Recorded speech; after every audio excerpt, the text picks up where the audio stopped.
नमस्कार, बहुत स्वागत है आप सभी का। मैं हूं आपके साथ ज्योति यादव। उत्तर प्रदेश के मुख्यमंत्री योगी आदित्यनाथ का आज 53वां जन्मदिन है। सीएम योगी 53 साल के हो गए हैं और जिसमें 27 साल उन्होंने राजनीति को दी है।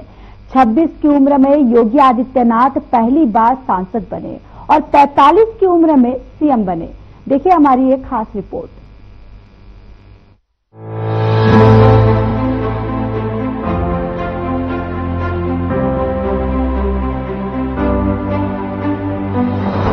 उत्तर प्रदेश के मुख्यमंत्री योगी आदित्यनाथ अपना 53वां जन्मदिन मना रहे हैं। सीएम योगी गोरक्ष पीठ के महंत से लेकर एक बड़े नेता के रूप में बनकर उभरे।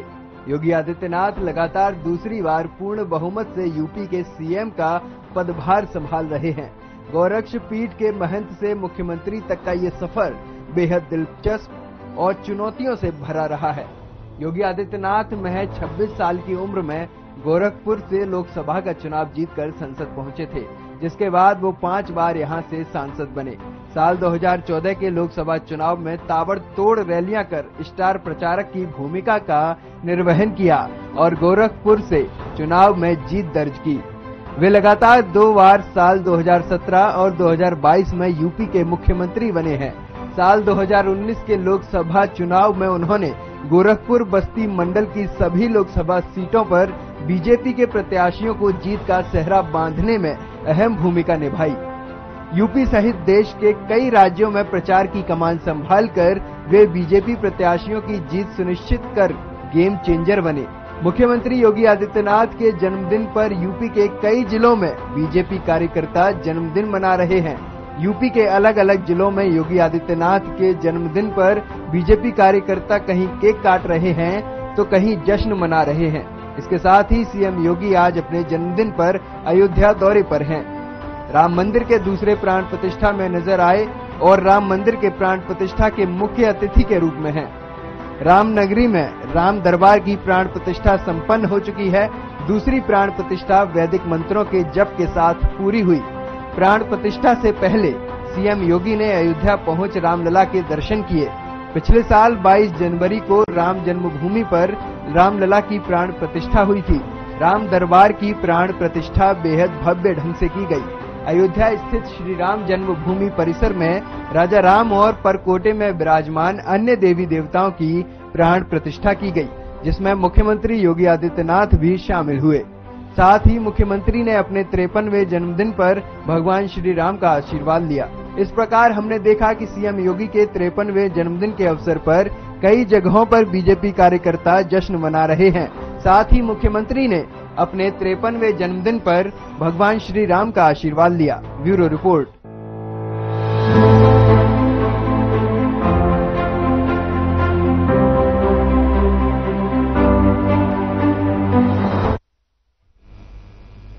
खबर अयोध्या से है, जहां अयोध्या धाम के श्री राम जन्मभूमि मंदिर में श्री राम दरबार और नवनिर्मित मंदिर में देव विग्रह के प्राण प्रतिष्ठा हेतु आयोजित कार्यक्रम का आयोजन किया गया। इस कार्यक्रम में यूपी के सीएम योगी आदित्यनाथ ने शिरकत की है। बताते चले कि अयोध्या और काशी के 101 आचार्य वैदिक मंत्रों के साथ इस धार्मिक अनुष्ठान को संपन्न कराएंगे और इसके लिए मंदिर परिसर को भव्य रूप से सजाया गया है और पूरा वातावरण वैदिक ऊर्जा से गुंजाया है।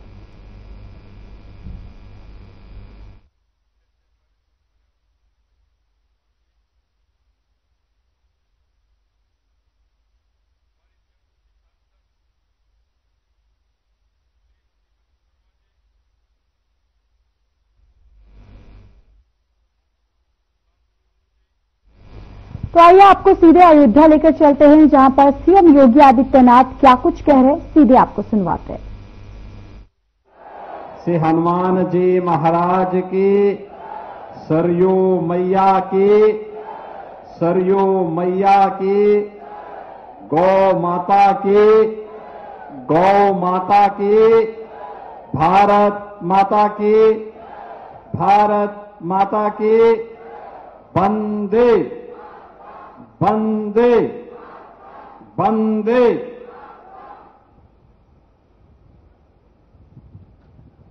ये हमारा सौभाग्य है कि आज गंगा दशहरा और मां सरयू महोत्सव के आयोजन के साथ ही अयोध्या से जुड़े हुए, पर्यावरण से जुड़े हुए कुछ महत्वपूर्ण कार्यक्रमों के साथ एक साथ समन्वय करने के लिए मुझे सप्तपुरियों में से पावनपुरी अयोध्या धाम में नगर निगम के इस आयोजन में भागीदार होने का सौभाग्य प्राप्त हो रहा है। मैं सबसे पहले नगर निगम अयोध्या के महापौर जी का और यहां के सभी पार्षद और सभी अधिकारियों को हृदय से 2 वर्ष के सफलतम कार्यकाल की बधाई देता हूं। आज के इस मंच पर उपस्थित अयोध्या के प्रभारी मंत्री, प्रदेश के कृषि और कृषि शिक्षा के मंत्री श्री सूर्य प्रताप शाही जी, प्रदेश सरकार में पर्यावरण, वन और जीव जंतु विभाग के मंत्री डॉक्टर अरुण कुमार सक्सेना जी, महापौर पंडित गिरीश त्रिपाठी जी, जिला पंचायत अध्यक्ष श्रीमती रोली सिंह जी, माननीय विधायकगण श्री वेद प्रकाश गुप्ता जी, रामचंद्र यादव जी, डॉक्टर अमित सिंह चौहान जी, श्री अभय सिंह जी, श्री चंद्रभानु पासवान जी, भारतीय जनता पार्टी के जिला के अध्यक्ष श्री संजीव सिंह जी, महानगर अध्यक्ष श्री कमलेश श्रीवास्तव जी, अयोध्या के सभी हमारे पूज्य संतजन, पार्षदगण और उपस्थित सभी अयोध्या धाम से जुड़े हुए मेरे बहन और भाइयों,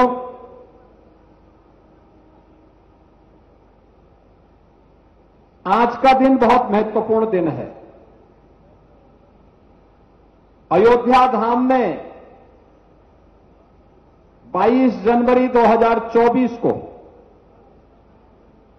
प्रधानमंत्री मोदी जी के नेतृत्व में उनके कर कमलों से 500 वर्षों के एक लंबे इंतजार को समाप्त करते हुए मर्यादा पुरुषोत्तम प्रभु श्री राम लला की प्राण प्रतिष्ठा का कार्यक्रम संपन्न हुआ था। पूरा देश और पूरी दुनिया अभिभूत थी। 500 वर्षों की जड़ता को दूर किया गया था। भारत का पुनर्वैभव देश के यशस्वी प्रधानमंत्री जी के कर कमलों से अयोध्या धाम में पुनर्स्थापित हुई थी और आज उसी की अगली कड़ी श्री राम जन्मभूमि अयोध्या धाम में भव्य राम दरबार की प्राण प्रतिष्ठा का कार्यक्रम संपन्न हुआ है। मैं इस अवसर पर अयोध्या वासियों को, प्रदेशवासियों को और देश और दुनिया में निवास करने वाले सभी सनातन धर्मावलंबियों को इस अवसर पर हृदय से बधाई देता हूं और श्री राम जन्मभूमि मंदिर ट्रस्ट से जुड़े हुए सभी पदाधिकारियों का हृदय से अभिनंदन करते हुए आदरणीय प्रधानमंत्री जी के प्रति आभार व्यक्त करता हूं। बहनों और भाइयों, आज गंगा दशहरे का भी पावन अवसर है। मां सरयू महोत्सव के साथ कुछ ही देर में हमें जुड़ने का अवसर प्राप्त होगा। याद करिए, मां सरयू से भगवान श्री राम का जो संवाद और संबंध रहा है वह हर व्यक्ति जानता है। अयोध्या का संबोधन भी, अयोध्या की पहचान भी उन्होंने मां सरयू से ही की। हजारों वर्षों की एक विरासत के रूप में, देव नदी के रूप में, साक्षात देव नदी के रूप में हमें मां सरयू के दर्शन इस पावन धाम में करने को मिलते हैं। और उस महोत्सव के साथ, गंगा दशहरे के इस आयोजन के साथ हमें आज जुड़ने का अवसर प्राप्त हो रहा है। इस अवसर पर सरयू महोत्सव की भी आप सभी को मैं हृदय से बधाई देता हूं। गंगा दशहरा की भी आप सबके प्रति हृदय से बधाई और आप सबके प्रति अपनी शुभकामनाएं देता हूं। धाम पर अवतरित होकर के हम सबके कल्याण का मार्ग प्रशस्त कर रही है। गत हजारों वर्षों से भारतीय संस्कृति की तरह ही गंगोत्री से चल करके गंगा सागर तक मां गंगा की अविरलता और मां गंगा की निर्मलता को, जो महाराज भगीरथ की तपस्या थी, जो महाराज सागर के कोटि कोटि पुत्रों के पुनरुद्धार के लिए जिस मां गंगा को, देव नदी को इस धराधाम पर लेकर के आए थे, आज ये मां गंगा गत हजारों वर्षों से न केवल उत्तर प्रदेश और उत्तर भारत का बल्कि पूर्वी भारत का भी और पूरी दुनिया का पेट भरने का अन्न उत्पादन भी मां गंगा के कारण ही हुआ है और ये दुनिया की सबसे उर्वरा भूमि बन पाई है। आज मां गंगा के अवतरण का दिवस भी है, इसलिए गंगा दशहरा और सरयू महोत्सव के इस आयोजन के साथ आपको बधाई देता हूं। आज का दिन विश्व पर्यावरण दिवस भी है। याद करना, प्रधानमंत्री मोदी जी ने जो काम कभी महाराज भगीरथ ने किया था, इस काल में वह काम प्रधानमंत्री मोदी जी ने किया है मां गंगा की अविरलता और निर्मलता को बनाए रखने के लिए, नमामि गंगे परियोजना के माध्यम से। 2014 के पहले गंगा जी का जल पिछली सरकारों ने अनियोजित और अवैज्ञानिक विकास का जो ढांचा तैयार करने का प्रयास किया था, विकास तो नहीं हुआ, लेकिन गंगा जी प्रदूषित हो गई। नगरों का सीवर, ड्रेनेज, औद्योगिक कचरा, ये सभी गंगा जी और उनके सहायक नदियों में गिरता था। नमामि गंगे परियोजना के माध्यम से आज इसको नियंत्रित किया गया, रोका गया। अब गंगा जी की धारा अविरल और निर्मल है और प्रयागराज महाकुंभ इसका सबसे बड़ा उदाहरण है कि 66 करोड़ श्रद्धालु प्रयागराज में आकर के इस बात का साक्षी बना है कि महाराज भगीरथ के सपनों को साकार करने के लिए प्रधानमंत्री मोदी जी की जो दिव्य साधना है, वह साधना आज हम सबके सामने अविरल और निर्मल गंगा के रूप में देखने को मिली है। और देश और दुनिया से आए हुए 66 करोड़ श्रद्धालुओं ने प्रयागराज की धरती पर उसका साक्षात दर्शन भी किए हैं।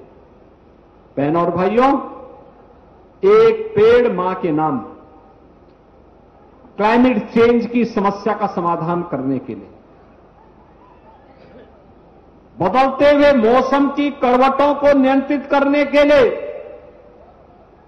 इस सृष्टि की रक्षा करने के लिए, पर्यावरण के बचाव के लिए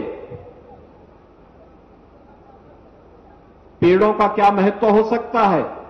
पर्यावरण को बचाने के लिए मोदी जी ने मां के साथ उसका संबंध जोड़ा है।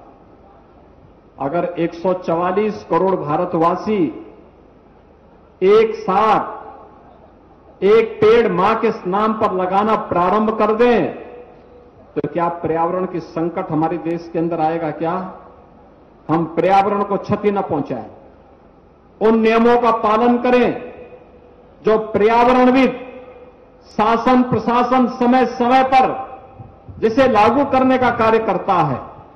और आज ये मेरा सौभाग्य है कि वन विभाग के सहयोग से आज प्रातःकालीन सत्र में मुझे लखनऊ में मुख्यमंत्री आवास पर बेल का पेड़ लगाने का सौभाग्य प्राप्त हुआ था और अभी मां सरयू के तट पर मुझे पुष्प वाटिका में यहां पर पीपल, पाकड़, नीम और नवग्रहों के पेड़ों को लगाने के इस आयोजन के साथ भागीदार बनने का अवसर प्राप्त हुआ है।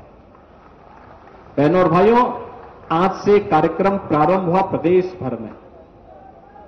उत्तर प्रदेश वन विभाग ने तय किया है इस सत्र में 5 जून के बाद 23 जून को कार्यक्रम एक देश में एक प्रधान, एक विधान, एक निशान ही रहेगा और यह उद्घोष भारत माता के महान सपूत डॉक्टर श्यामा प्रसाद मुखर्जी ने 1950 और 53 के बीच में उन्होंने उद्घोषणा की थी। डॉक्टर श्यामा प्रसाद मुखर्जी की इस उद्घोषणा के फलस्वरूप कश्मीर को बचाने के लिए उन्होंने अपने आप को बलिदान किया था। उनके बलिदान दिवस है 23 जून को। 23 जून को उनके बलिदान दिवस पर भारतीय जनता पार्टी जन सहभागिता के साथ बड़े पैमाने पर वृक्षारोपण के कार्यक्रम के साथ जुड़ेगी।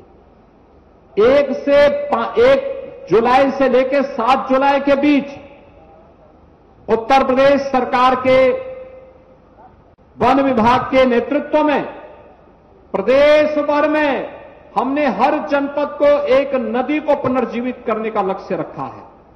नदी संस्कृति फिर से जीवित हो।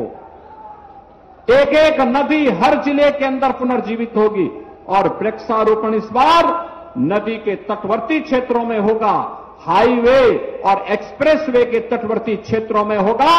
उत्तर प्रदेश को हम लोग पर्यावरण की समस्या से मुक्त करेंगे और हरा भरा वातावरण लेकर के आने वाली पीढ़ी के लिए सुखद और मंगलमय जीवन देने की कामना के साथ इस कार्यक्रम को आगे बढ़ाएंगे। आज विश्व पर्यावरण दिवस है, इसलिए एक पेड़ मां के नाम के साथ जुड़ने के लिए आपका अभिनंदन, आपसे अपील है, आप भी एक पेड़ मां के नाम जरूर लगाना। और दूसरा, पर्यावरण को हमें इससे बचाना, इस प्रकोप से जो अनियोजित अनियंत्रित विकास है, इससे बचा करके पर्यावरण की रक्षा करके क्लाइमेट चेंज की आने वाली समस्या का समाधान करने के लिए कार्य करना है। मैं धन्यवाद दूंगा महापौर अयोध्या को और उनकी पूरी टीम को, जिन्होंने अपने कार्यकाल के सफलतम 2 वर्ष आज पूरे किए हैं। महापौर जी, आपको और आपके पार्षदों को, पूरे नगर निगम को हृदय से बधाई। और इस अवसर पर महापौर जी के द्वारा 30 करोड़ से अधिक के मार्गों का, करोड़ की परियोजनाओं का यहां पर आज लोकार्पण हुआ है और 33 करोड़ से अधिक की परियोजनाओं का यहां पर शिलान्यास भी हुआ है।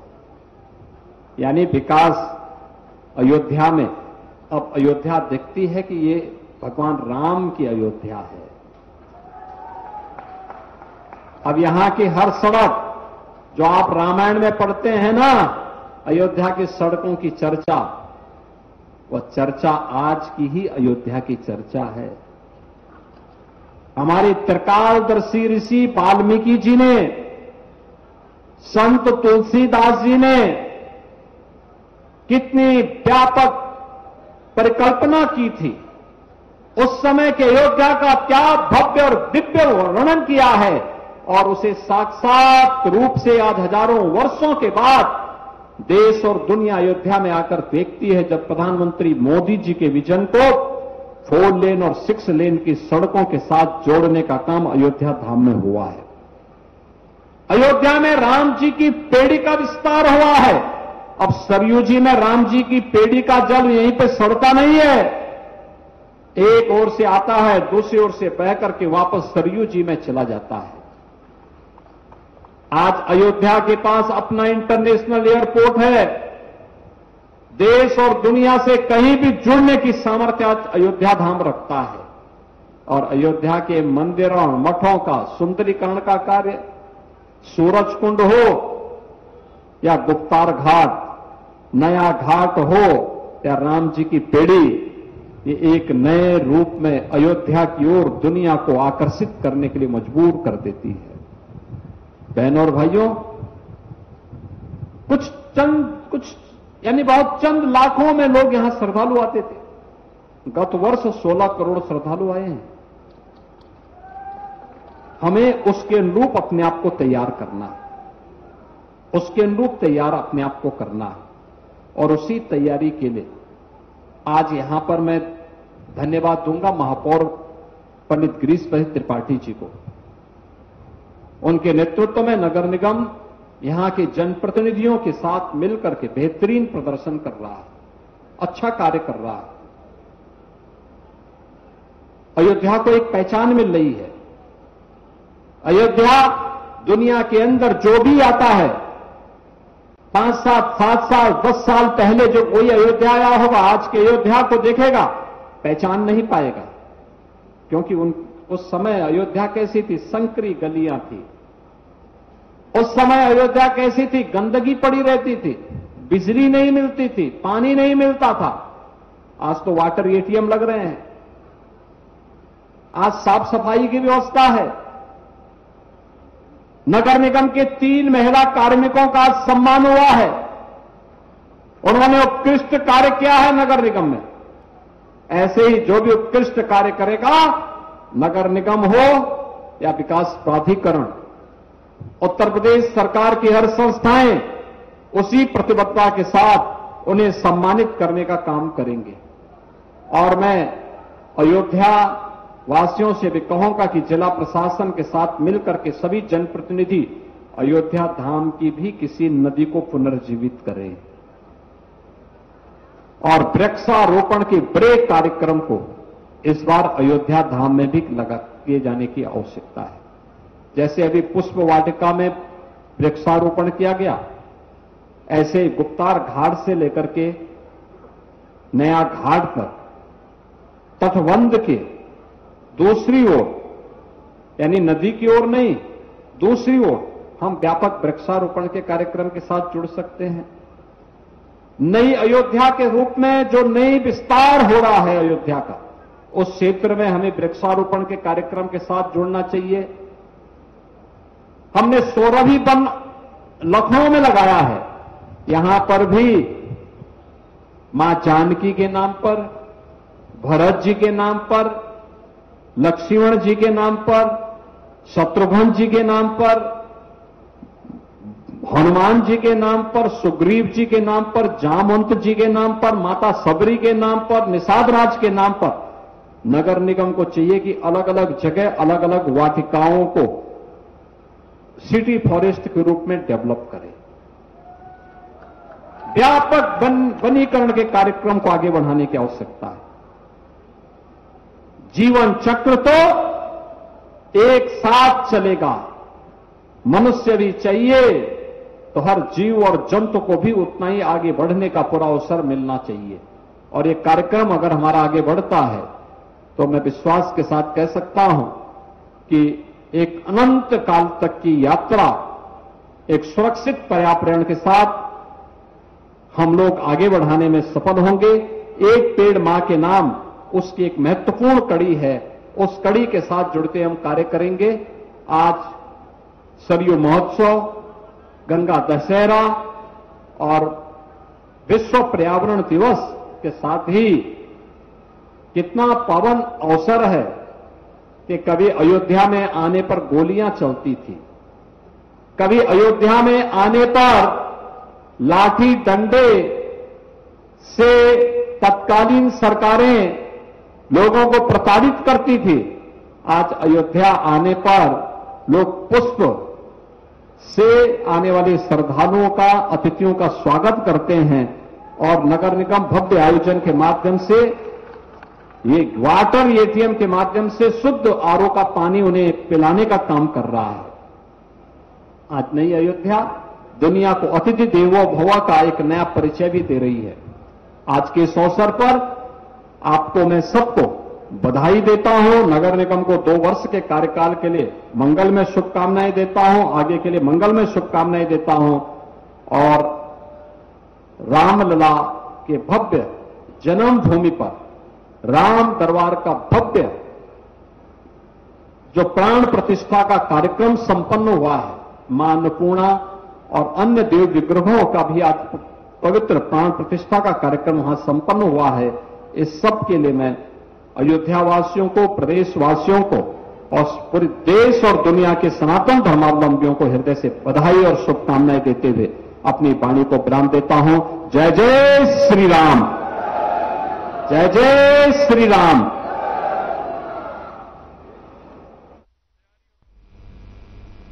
तो चलिए इस बुलेटिन में इतना ही। बाकी देश और दुनिया की तमाम बड़ी खबरों के लिए जुड़े रहिए हमारे साथ। नमस्कार।